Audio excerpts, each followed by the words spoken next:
the broadcast. Start streaming. Hey, I think we should be live, or at least the streaming has started. Waiting for at Level Up Tuts. We'll see. The broadcast. Oh, here we are. Hey. Do you see us live? Yes. Okay, cool. You're live. It Hello, hadn't transitioned over for me yet, so I was like, oh, okay. How's everyone doing today? Welcome into the Monorepos with PnPM course drop party. Welcome, welcome. If you've been to one of these before, you're gonna hear the spiel again. I'll kind of run through a little bit of how this event works as we're waiting for people to trickle in. Everyone's always, or I am always like a minute late to things like this, so we don't want to get started without them. But the way that this little event will go is, obviously we're on YouTube Live, so use the YouTube Live chat feature throughout the entire event. Feel free to chat in there. I see someone's already commented something. Hello, hello, calling out from New Zealand. Yeah, please, if you guys want to share where you're joining from, we love to see it. It's always interesting where people are popping in from. But please use that chat throughout the entire event. That's how we'll get your questions, which we'll answer at the end of the event. And we'll also use that to drop in links, which let me drop in a link just to start us off. Because you've come to this event, you can enter yourself to win a free month of Level Up Pro. I want to make sure that's in there so you guys can start filling it out. It's really short. We won't do anything with your information if you don't want us to, but you will be entered to win just a free month. No strings attached. So just a couple more little admin things. This might be a shorter event. It's a shorter course. I think it's 13 videos. Yeah. Tutorials. Yeah. Yeah. So we will hang out as long as we want, and go from there. So how this event will go, I'm going to start. We'll do a couple intros. I'll ask Scott a variety of fun questions. He'll talk about how he made the course, why he made the course, what's in it for you, et cetera, et cetera. And then again, at the end, we will go through and answer your guys' questions formally. So pop those questions in as we go. We'll make sure to get to them at the end. Is there anything I missed in terms of admin, Scott? Actually, this is the first time we're doing this live on Twitch as well. So those of you out there in Twitch, we don't have the setup like totally nailed down yet for what we're doing with Twitch here. So if you want to participate in the opportunity to get a free month of the Level Up tutorials, you'll want to head over to the link I just posted into the chat, which is the YouTube live stream, of which Caitlin will be updating and posting and links and stuff there. So we will be streaming on here, but we won't be monitoring the chat on both at the same time. Sweet. Happy to have everyone here who's on Twitch too. Yeah. Sweet. So yeah, let's go through introductions. I'm Caitlin Bloom. I'm the marketing manager here. I will just be facilitating this event, asking good questions, and not knowing anything about the topic. Right? Yeah, right. It's good. I'll dumb it down for everyone, maybe in layman's terms. But yeah, I don't know how many times we've done these course drops, but they're feeling comfortable. They're fun. People tend to enjoy them. We're happy you're here. Scott, introduce yourself for everyone, and then we'll dig into questions. Yeah, my name is Scott Tolinski. I am the owner of Level Up Tutorials. I have been creating video tutorials now since 2012. I got my start doing SaaS and Drupal and WordPress tutorials and have been doing, an average of 200 plus video tutorials a year ever since then. So it's become something that I just do now. And it's really, I used to do a new course like a 24 course every single month around here, but that got kind of unsustainable. So now we're back in action with my latest course, which is the PnPM workspaces, doing monorepos with PnPM.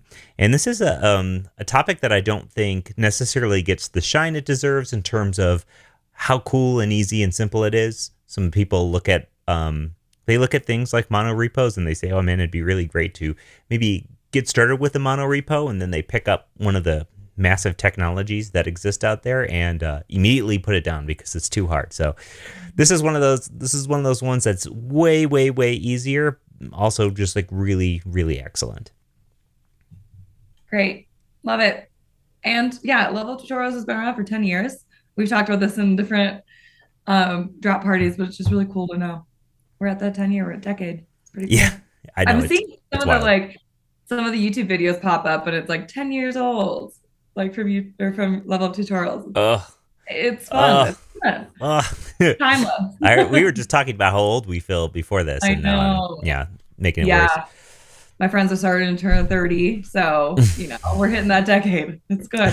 My friends are starting to turn 40, so okay. yeah. It's all good. 30s are like everyone loves them, right? Everyone loves them. That's what I was telling my friend last night. I'm like, you know what? Everyone says it's like the best decade. Just enjoy it. You got freedom. You got your friends. You don't have to worry about what other people think of you. Mhm. Life's good. Life's good. Aging, man. Okay. So, what are monorepos and why should we all care about them? Yeah. So many times when you have a code base, for instance, if we're looking at like this type of code base, what you typically see, Caitlin, is you see something like a package.json, which describes all of the dependencies, all of the things that your code base requires. It tells a lot of other services like what's up with this code base, and then you would have like a source folder, and that folder would include all of your code. Depending on what type of project, it could be any type of site, whether it's a React site, even like just a node server side project, or a website or whatever. You typically have the root of your project, then you have the code of your project. That's it, right? But when you grow in size, oftentimes your projects start to look a little bit different. Maybe you have sub projects. Maybe you have something that just runs on the server, or just runs on the client, or you have things that you want to share elsewhere, or you just want to keep things separated. Maybe there's little chunks that can be reused amongst other projects. Or what you end up having is you end up creating a lot of repos. They're called repositories. You create a lot of mini projects, and you're always kind of linking between them and trying to import code from one to the other. And to do that, you update one file in one, and then you run through some sort of update process, and then you bring that code into the other one. And it's really inefficient, especially in like a workflow type of situation where you just want to be working on the tools and have them all just connected and reference code from one project just as soon as you could save it in the other project. And that's kind of where monorepos come into shine here, because instead of having one sort of root project that's your big project, or several big projects, what you end up having what's called a monorepo. It's one repository where you include all of your projects that are related. So you can see in this kind of quick example we have, instead of just having one workspace project, essentially what we end up having is multiple projects that then can reference code from one another, share code with one another, and they can still be separate projects. They can still be separate applications, separate websites, separate servers, separate anything, but you can share code between them two like really easily. For instance, on leveluptutorials.com, we have our API, which is what grabs the data from the database and gets it to the UI. Then we have the UI, which is what you see on the site. Well, we also have a fair amount of code that both of those projects really like to use, right? Stuff that we don't want to have to write twice, whether that's like a utility function that translates something, or some bit of information about the environment we're in. It's some code that both of those projects would really like to have, but without a monorepo, it'd be very, very difficult to have that same code exist in both of those projects and have it be reusable in a way where you're not like writing this thing twice. I mean, the solution there would be like write it twice, or have it be in a shared code repo and import this stuff, or do some wacky things with files and importing things in a non kind of node way. So where monorepos come into play there is what we did is essentially created a third project. That third project being shared code. That shared code project can be utilized by either one of those projects with like no stress whatsoever, and it just references that code as if it's like a folder but it stays very node-like. As in, when we're installing things as a dependency of one another, or when we're saying, hey, we want to use code from one another, we utilize it as a dependency, saying at level up / shared code. And then that code then becomes available just as if it was a package that existed in Node NPM, or the Node package manager. Okay. I think I followed that. Yeah. So Yeah. it sounds like it's avoiding like reinventing the wheel a lot, Mm-hmm. simplifying, centralizing, making lives easier for code bases. Yeah, it's one of those things that you simplify. At the same time, you're making more complex because you're adding more folders, more files, and whatever. But it now becomes more simple because it works with all the tools you know and love, and you can utilize these things in a much easier way than you would having to try to string together something yourself. Wow. Okay. So, I mean, why wouldn't somebody use monorepos then? Because many projects just straight up don't need it. Like if you had a website, right, and this is just like yourwebsite.com, doesn't need a monorepo. No reason to have a monorepo. But if your project gets of any size, which many not just like corporate projects, but projects that have been around for a long time, they have open source things, or they have several teams. Maybe teams are working on a whole form section of the site or something like that. In this case, it makes a lot of sense because then a one team can work on their project totally in isolation, and the other teams can consume their work without having to be interrupted by each other. But that kind of thing does not come into play if you're one single developer working on a single website and it's very bare bones and basic. But these are still techniques that you kind of need to know, at least whether or not it's the technical aspects of creating a monorepo, but just the kind of general things of working in a monorepo, because all the big players use them is really what it comes down to at high levels. Okay. So it sounds like most developers are going to be interacting with a monorepo at some point in their careers. Yeah, especially if you end up in the I think it's Mang now, Okay. Meta. Yeah, it used to be Fang, whatever that environment was, where you're in these big time startups, Google, Facebook, all these companies are using monorepo. So if you're going in that route and you're not like agency life building individual sites, it's very likely you'll encounter somebody using a monorepo. Okay. Cool. All right. So now let's kind of shift gears to the PnPM. Yeah, Form an NPM. What is it? yeah. And why should we do that? Yeah. What's funny, Caitlin and I were having a discussion yesterday about the correct capitalization of PnPM, and you were saying like it's different all over the place on their website. Yeah. And I noticed this. This is something I just noticed yesterday after we got done talking. Every time you refresh the page, they change it. Yeah. Yeah. What?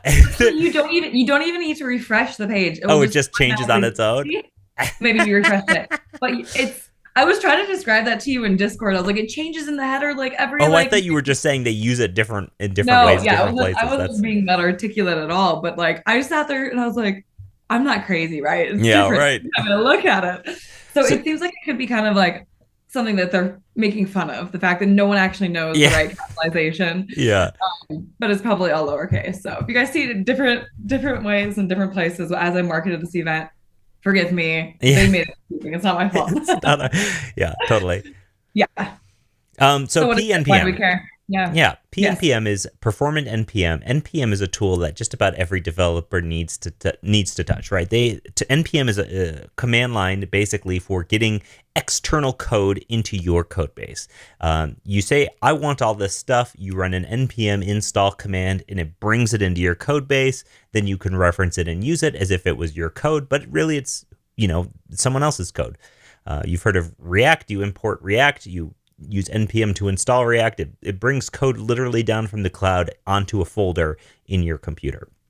And so npm does that, and npm has been fine. It's kind of the first package manager that came with Node. It comes bundled with Node.js, and this is the thing that everybody knows and loves. And sometime, I don't know, I don't even want to say like 8 years ago or 9 years ago, something called Yarn came about, and Yarn was Facebook's version of npm, and it was faster. Well, maybe not Facebook's. It was an engineer at Facebook, and it's now since not a Facebook project anymore, I don't think. But either way, Yarn was like a faster, more performant, and solved a lot of issues that NPM have. And for a long time, it's kind of been like Yarn and NPM kind of fighting back and forth. You can even almost see their two little logos in the trash can right here, which is where they reside in my heart today. So in comes PnPM, which is basically another variant of the same thing. You have a package manager.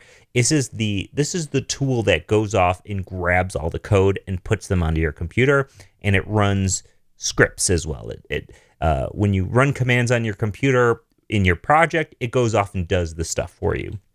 And so PnPM is a newer project that's come about. It's fast. It's very fast, and one of the things that people get really excited about is the other tools are not fast. So when you use PnPM, you instantly see a perf benefit in terms of like you run a command and it's done way faster. There's a reason for that, but it is very fast. 2, it's disk space efficient. So one thing that people don't often realize is you work on 100 projects, and then all of a sudden one day you look and the amount of node modules on your computer is now taken up like 100 gigabytes of just text files, like this, like massive amounts of text files.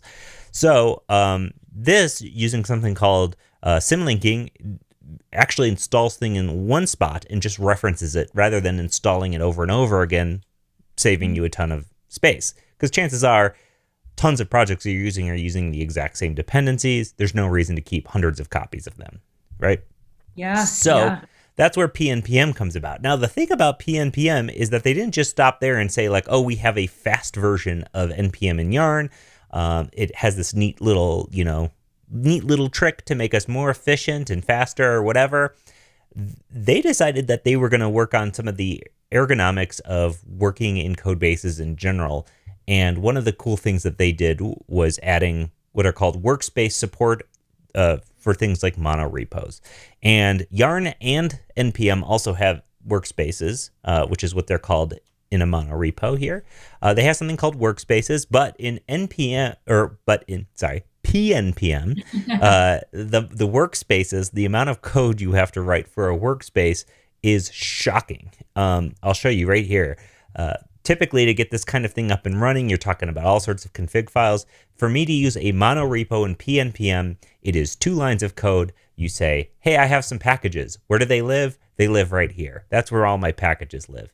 And then you just drop your packages in there and it works, which may lead you to believe, why would you need a course on this? And the really answer is a lot of it comes down to how do you manage and work within this environment utilizing these tools, because just by having this workspace set up doesn't necessarily make it flawless and easy. It does set you up for success. And what we show you in this course is really how to understand like what exactly is happening here every step along the way, to the point where we're not using tools that could get in the way. We're handwriting package.json files.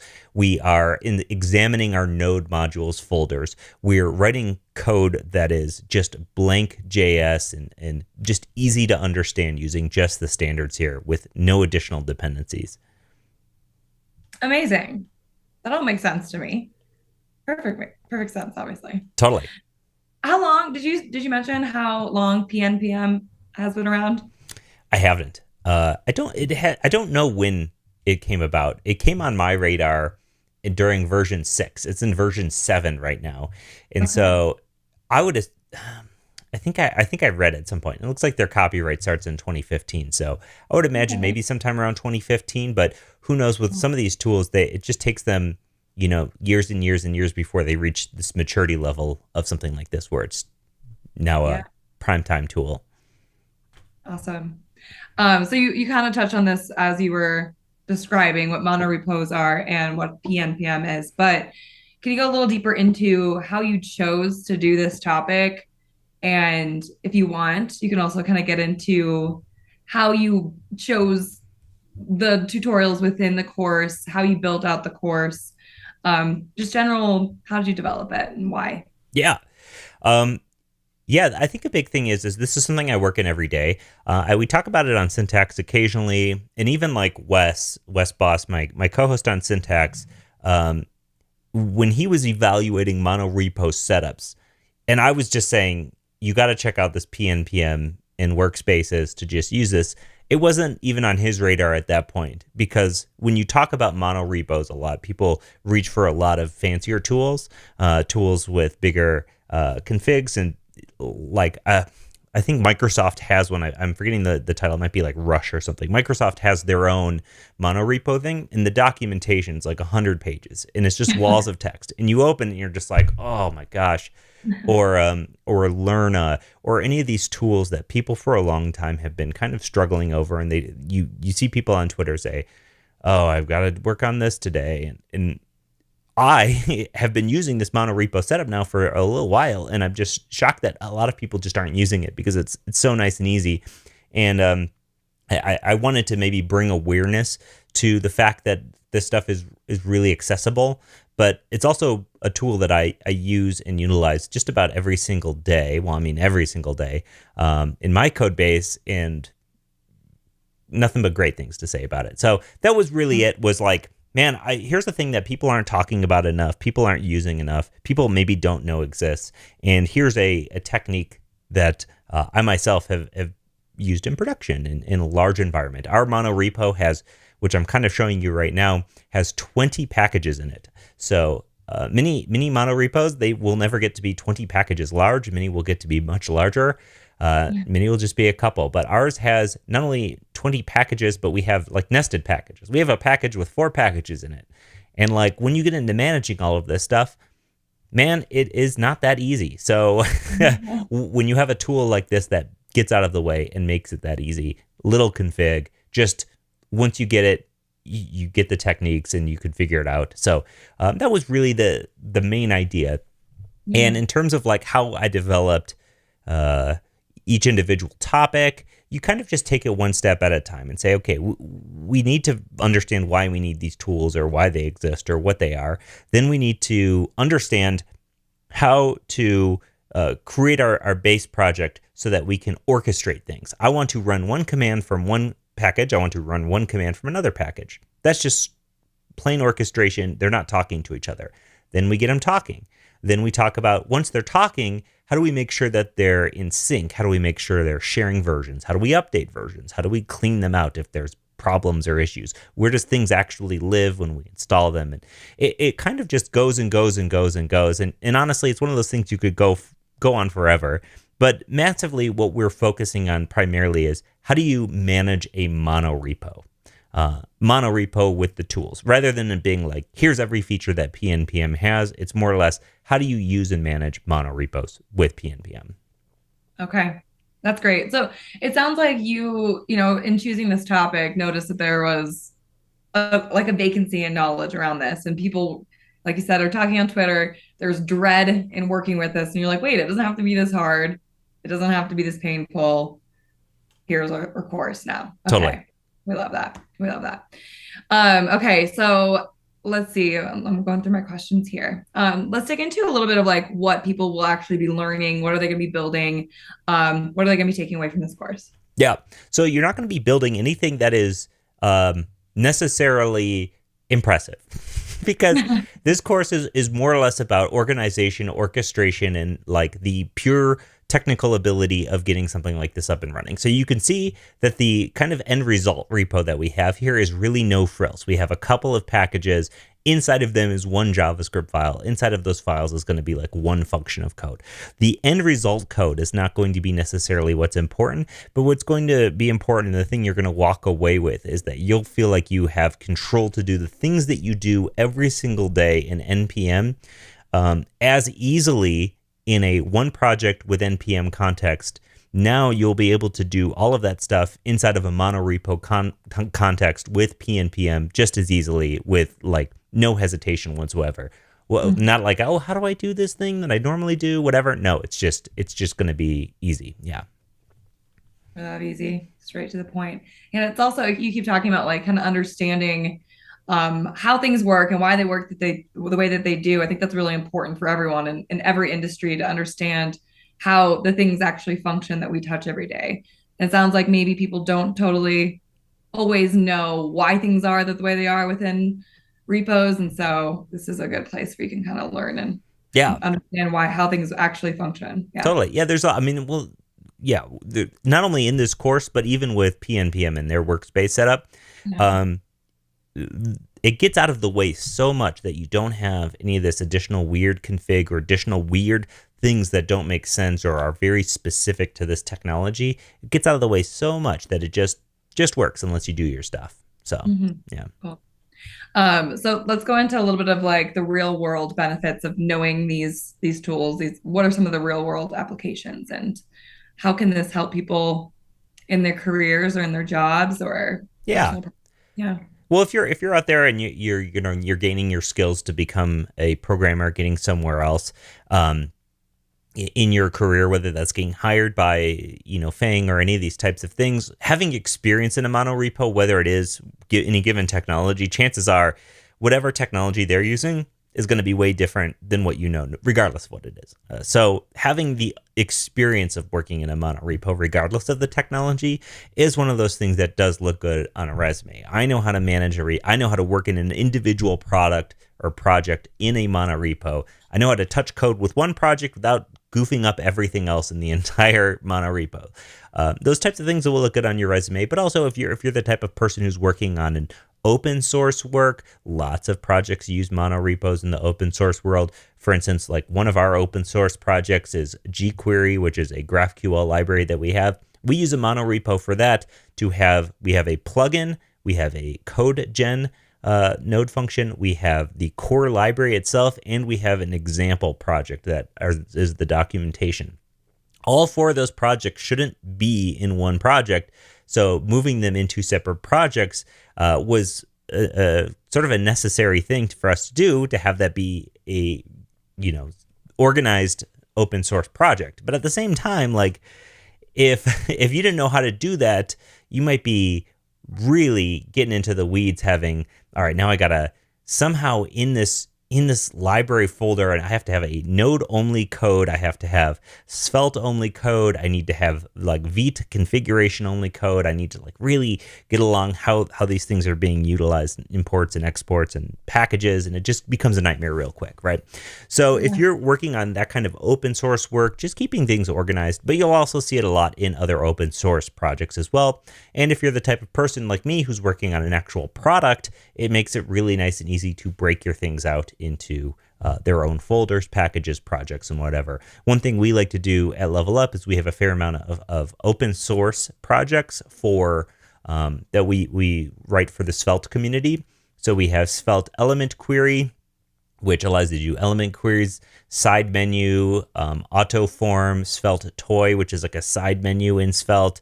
And like all of these things are things that we like to have as open source projects. So instead of keeping them tightly bundled into our own project, we've now just moved them into their own project in the monorepo. And now they're open source, people can work on them, and they just exist out there as separate node projects rather than just only code that I'm using, right? Yeah. Okay. So yeah, this sounds like something that everyone can benefit from. We all need help keeping organized. We want things to make our lives easier and simpler. It sounds like this is what that is. Cool. Is there anything else that you wanted to share about this course before we move into taking some questions from the audience? No, I don't think so. I think we hit it all. Cool. Yeah. Great.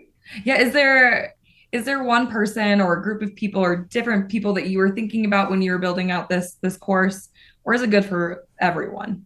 I think honestly, that question could almost always have the same answer, which is I was thinking about me a month before I learned this technology. So, I've been using this tech for, about a year or so now in our repo. But at the time, I had tried many other monorepo setups and was like, oh gosh, like I have to read so much documentation, I have to do so much config, I have to tell it to do so many things, and even then it's tenuous if it's going to work, or I'm getting errors about something talking to something else. So when I picked this up, worked first try, I was like, all right, that's the person who I want to reach with this course is me, who is just discovering PnPM workspaces. And that's why we love you. You do all the dirty hard work for us and just give us the sweet stuff in a Yeah, nice, nice fortunately, course. Love fortunately it. for me, yeah. Okay, awesome. Let's look into the chat here and see if there's any questions. All right, people are excited about it. Let's see. At what point do you need to reach for something like turbo repo on top of a regular mono repo? Yeah, and shout out to Juiced. Oh, Um, yes.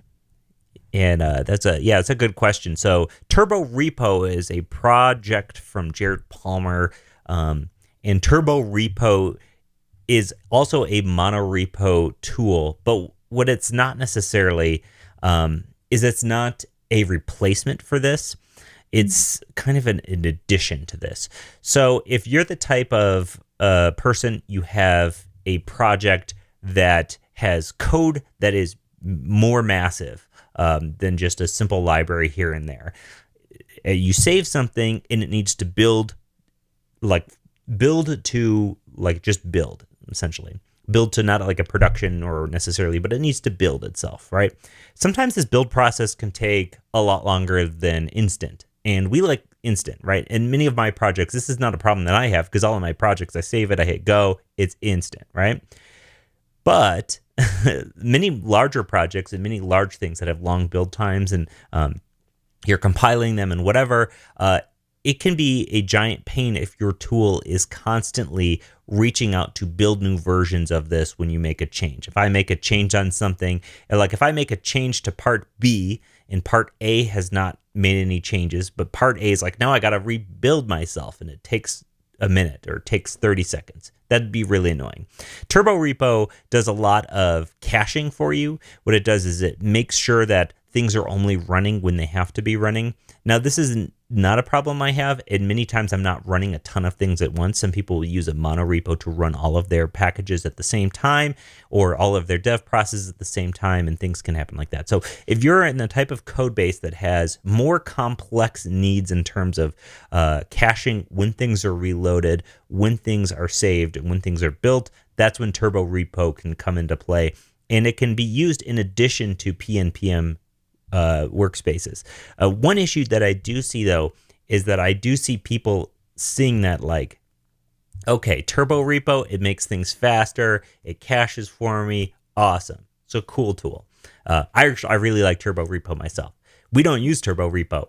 I straight up don't need it. So for those of you out here who are like, do I need this tool? You probably don't. It's one of those tools that's like, if I'm feeling the pain in my mono repo right now, then maybe I'll add this like additional layer on top of it. But it can work with PnPM workspaces. So this would be maybe like learning PnPM workspaces would be a good way to introduce yourself to these concepts. And then later on down the line, if you feel like you need that additional firepower, then Turbo Repo can come in and help. Cool. Good question, Juiced. Do you want me to just go down the line and keep asking them, or do you want to? Let's do it. All right. This is from Amir. Does it help with maintaining a multi-platform application? Yeah, sure. What it doesn't do is it doesn't worry about the connections between multi-platform applications. Many times people like they have different types of platforms, whether it is like a Node app or maybe even multiple different UI libraries. What this doesn't do is it's not going to allow you to import Svelte code in a React project. All it cares about is just straight up JavaScript fundamentals in terms of it's looking at a package.json file. It is moving that project into a Node modules folder, and then it's utilizing Node modules code. So it's using JavaScript, right? It's just using straight up JavaScript. But what it's not doing is it's not building your code in any sort of way. It's not compiling it. It's not allowing you to utilize code from different types of platforms. But one neat thing that it does in regards to different types of platforms is you can pin versions in your package.json to say, I'm using Node 7 in this project. I'm using PnPM 17 in this project, or whatever, to make sure that various projects get the required versions that they need, and without interference from other projects. You can even tell based on PnPM, you can tell it, all right, use this node version in this project. So that's pretty neat. Very neat. Cool. This is from Jose. Do you explain how to handle linting and testing? No, No, we don't talk about linting and testing too much because they're kind of outside of what this tool is doing. So, in not only that, there's so many testing tools, or even like linting tools. Basically, what you learn in this course is the tools that you know and use already, whether that is your ESLint or your Jest test or any of these testing things that you're already using. You can use those tools in the exact same way you would normally. You can just now orchestrate them from your monorepo or utilize them in the individual projects themselves. But we don't cover that sort of thing because again, this is more or less maybe like a layer or a step backwards in terms of big picture here. Okay. I have no idea what linting is. So, Cool. yes, linting. What is linting? So, when you work in code, sometimes, libraries like, or languages like JavaScript, they have the ability to be writing things in many different ways. If you put this thing on this line, sometimes it breaks, sometimes it doesn't. And many people have styles in which they program. And so what linting does is it gives you warnings if you're doing something either incorrectly or something that's not matching your company's like way that you're supposed to do it. Saying, hey, you did this technique, but here we do this technique. And instead of you having to then be told that by your boss later on when you're trying to get that code merged, gives you a little like a Microsoft Word red squiggly line underneath your code. You hover over that and you're like, okay, I got to change this. Okay. So a company can like write their own rules and have them. Yep. And you can okay. use it in a lot of those companies even put their rules online. So like we use Airbnb's rules, which are like really prominent. A lot of people use those rules. And then you can also, block the code from being built. Like you can say, all right, I want the site to go live right now. And then the linter will say, whoa, it doesn't pass the smell test for us. We're failing this. And then it blocks it right there rather than the code going up to being live. So there's a lot of neat things about linting. Nice. Yeah. That's super nice. That's great. Okay. Braden. Oh, he's just saying he likes the bare bones approach, really helps with understanding the basics. Yeah. Me too. Yeah. Sometimes people want to walk away with a full-on project, and I really deeply consider doing like a Vite library type of situation where you have like a Vite project that's outputting a library and stuff. And I thought about it really hard. I was like, well, one, what if this changes, which it could very well change. But two, like, what if Vite's not the special sauce in a year from now? Who knows, right? You never know. Why complicate it, Yeah, I show a Svelte example. Nobody wants to use it. Like, there's so many things when at the end of the day, you're running a command, it's spitting out JavaScript. So if you understand why that JavaScript works with this, whatever is sitting in front of that JavaScript does not matter anymore. Love it. Magnus, okay. You really wanting to know how you can win this? Let me post this link again, unless it's pinned. I don't think it's pinned. I think I can pin it. Can you pin it? I don't think I can. Google form to win. Pinned. Okay. Message pin. There you go. That one. That one. You just give us your name and email, and then you'll be entered to win a free month. Cool. Let's see. Some of these I'm kind of just reading as we go. Mark says, I wonder if this would be a helpful approach to manage all of my unrelated projects on my development environment. Maybe not unrelated projects, if they're related in some sort of way. I wouldn't use this as like, let me throw everything into this one folder. But like, if you have things that do talk to each other, or at the very least are all part of the same type of thing, then that's when it works best, I think. I mean, there's nothing to stop you from putting everything in a monorepo of your like sites folder, but I don't know if that would be like super lovely long term, or if it would like help you. Yeah. That's good advice. All right, Brayden again. Hello. Would a PnPM workspace be better suited for JavaScript node projects rather than, say, a whole bunch of PHP projects? You know what? I've never used this with PHP or anything like that. But yes, it would be, because this is PnPM. performant npm. npm, Node Package Manager. Node is a JavaScript runtime. So this is JavaScript world, right? So if you're getting into PHP projects, not to say that you couldn't. I honestly don't know how you would use this with something like WordPress or any of these PHP projects. I have no clue, mostly because I just don't get into that world of mixing this two. But it's definitely more of a JavaScript world thing. Okay. Okay, yeah. Marco's wondering the same thing. Cool. All right.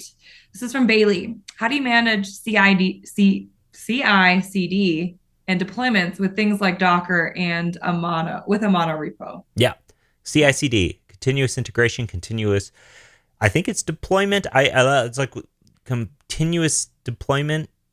It doesn't sound right, but it's something close to that. CI/CD, basically, the long and short of it, CI/CD tools are tools that, like I mentioned, that linter that would stop you from deploying a website. That's a CI/CD situation. Okay. So CI/CD is like when I'm trying to merge code into the master or the main branch, or I'm trying to do deploys. CI/CD is the program that kind of steps in there and it's like, all right, your test passed, your code ESLint is good. All right, free to go.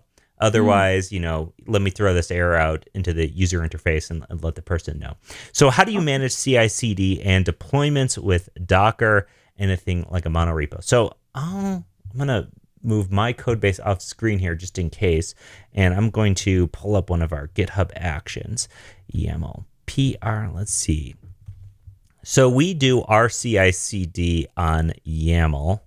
And I will show you how we have this set up. It's I don't know for the most part how many other CI/CD tools use this, but with GitHub Actions, it's as simple as just saying PnPM action setup, and then you tell it the version of PnPM you're using.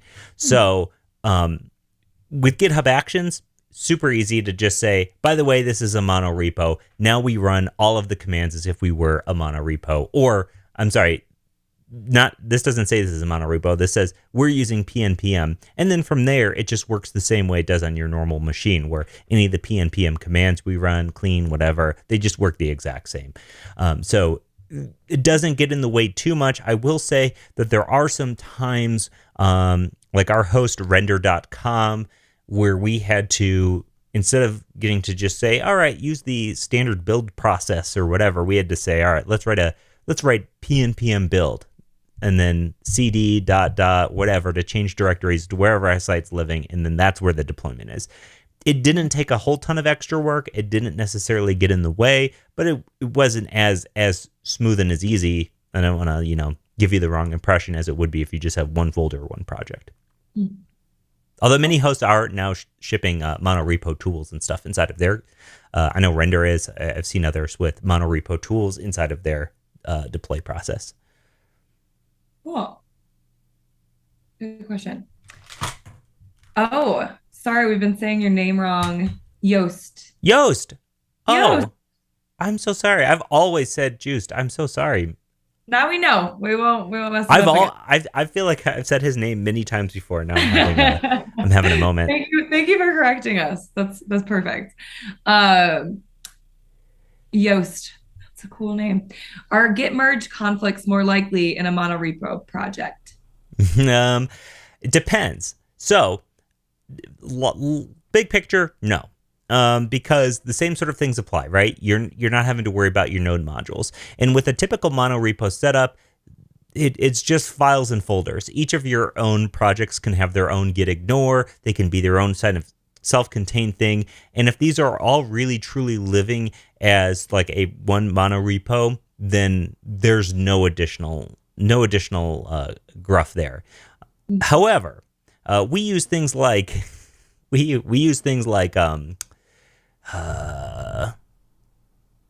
sub modules, which a lot of people will say submodules. Man, I don't know about those. And we use submodules because we have a private, this is kind of off the rails here, but we have a private monorepo, but public sub repos, which is not advisable. But we do that so that way we can keep our code base private and still have aspects of it that are public. Like those packages that we like to share with the community, those are public. And so because of that, things do get a little bit wonky. But when you're typically working in a monorepo setup, one of the cool things about version control and Git in general is that when you make modifications to one part of a project and merge it in, that doesn't affect the rest of anything. So you don't have to worry about that. Yeah. Not advisable to do it that way. I know. And in large part, everyone's like, I don't know if I'd use, but there was no other solution. And honestly, we've been fine with them. They've been fine, but it's not as easy as without. I bet. Cool. Discord channel invite in the video description is expired. I will fix that. Thank you. I will just pop a new one in there right now. How about that? Scott, if you want to grab another question to answer. Yeah. Discord on the video. Okay. Yeah, Discord does that from time to time. I don't know why. Even if you say, hey, make this link never expire, it occasionally does. Yeah. Generate a new link. Copy. Cool. Here it is for you guys. Okay. K. Joseph Lee says, how easy or hard is it to have a global util functions or constants folder for all of the repos in the monorepo? It's extremely easy. And that's part of the reason why we like to do this. It would be as simple as creating a new project with a package.json. That package.json basically just needs a name. If it's straight up JavaScript and you don't need a build process or anything like that, you basically need to say, hey, here's what's available. See, like from a main, and we're using ECMAScript modules here, so it's maybe a little bit different. But really, the core components of this is you need a folder with a package.json and a name for your project. And then you can import that project into other projects. And as long as whatever, like the code is just existing inside of here as functions or constants or anything, you will be able to import them like no problem. We do that all over the site. And that's like one of the easier aspects of having a monorepo, especially like just having shared constants is way easier this way than any other way that I found. Nice. It looks like we skipped one question from Janny. Janny. During the course, do you go over some of the theory, philosophy behind monorepos, or is this just practical content with PnPM? It's a little bit of both. What we don't get into is we don't get into massive monorepo territory. We're not talking about, Google's monorepo or anything like that, because Google's monorepo is like every project that they work on, which is massive, right? So we're not talking in necessarily the theory behind those types of things. We're not talking about, design and structure necessarily. We're more or less talking about we want to utilize and share mini projects across from one thing to another. What's the easiest possible way we can do that? And here's using these tools. So it's definitely way more practical based than it is theoretical or anything like that. Cool. Nice. All right. I don't see any other questions. Submodules give me PTSD, Robert says. Yep, that's fair. That's fair. Yeah. All right, guys, if you have any other questions, please pop them in. Let's see. Are there other links that we owe anybody? You know what, you guys? Let's pop in the course. Be a good one, yeah. It went live today. Check it out. Does the course explore TypeScript? No, just JavaScript. Yeah, just JavaScript.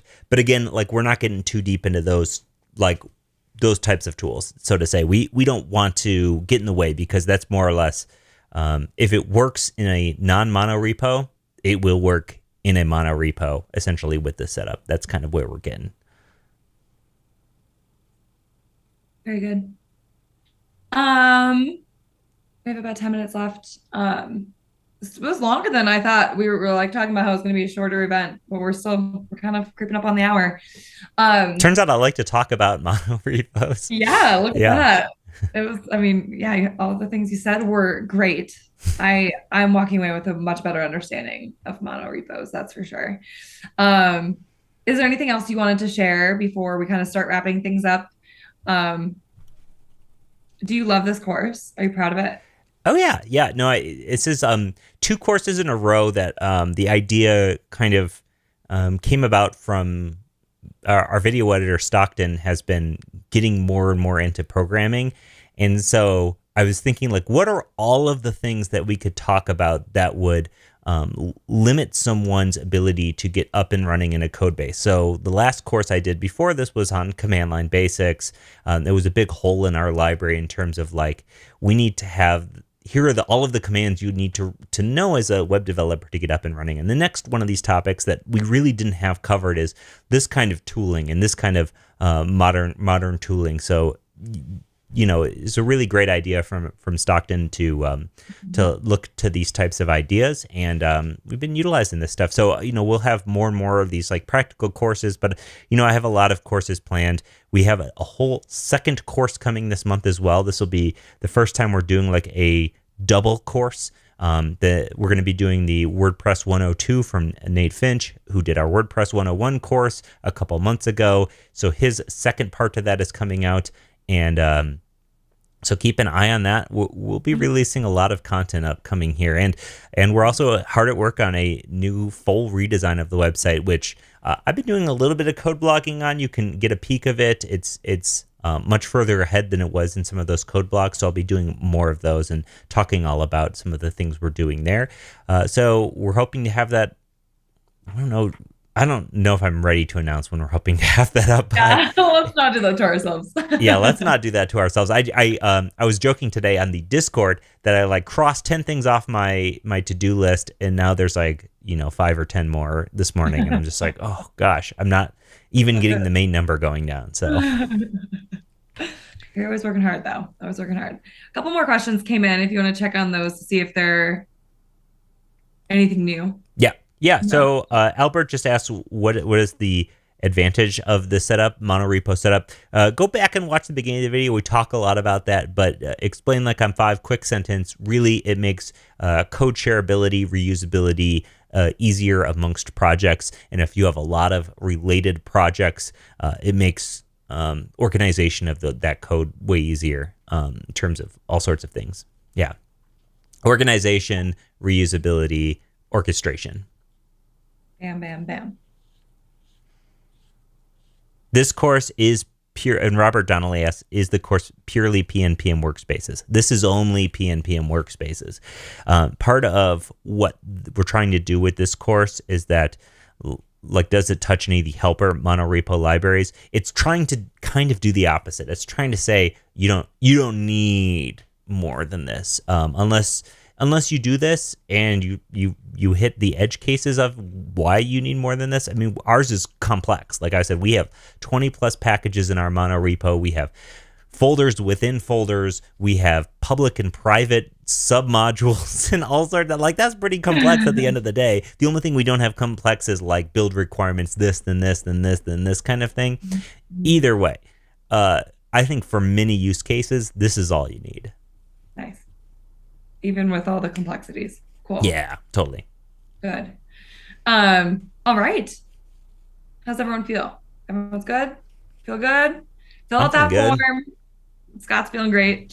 Fill out that form. Check out the course. Per usual, you can do the first 5 videos of this course for free. First 5. That's like almost half the course too. So it basically is. Yeah. We're basically giving this whole thing to you for free. So get started on it. See if you like it. Let us know what you think. Connect with us on Discord. Fill out the form. Don't be strangers. Yeah, seriously. We're both in the Discord all day, every day. So yeah, come hang out. Reddit chat. DMs are open. Yep. Anything else? No. I got nothing. Got nothing. You don't want to talk for 6 more minutes about monorepos? Keep going, man. No, I don't think I can, but I appreciate the offer. Yeah. Yes, of course. All right, everyone. Thank you so much for being here. Stay tuned to see the WordPress 2.0. What is it called? 1.2? 2.0? 102. 102. Like 101, 102. Yeah. There we go. Think about like college. Yeah, right. Putting you back into college. Yeah. It's been a few years. All right. Thanks again for you guys for spending your time with us. Fill out those forms, explore all of our new stuff. Stay tuned with all the great things that are coming out of level up tutorials in the coming months. Thanks again. Bye, everyone. Later. Cheers.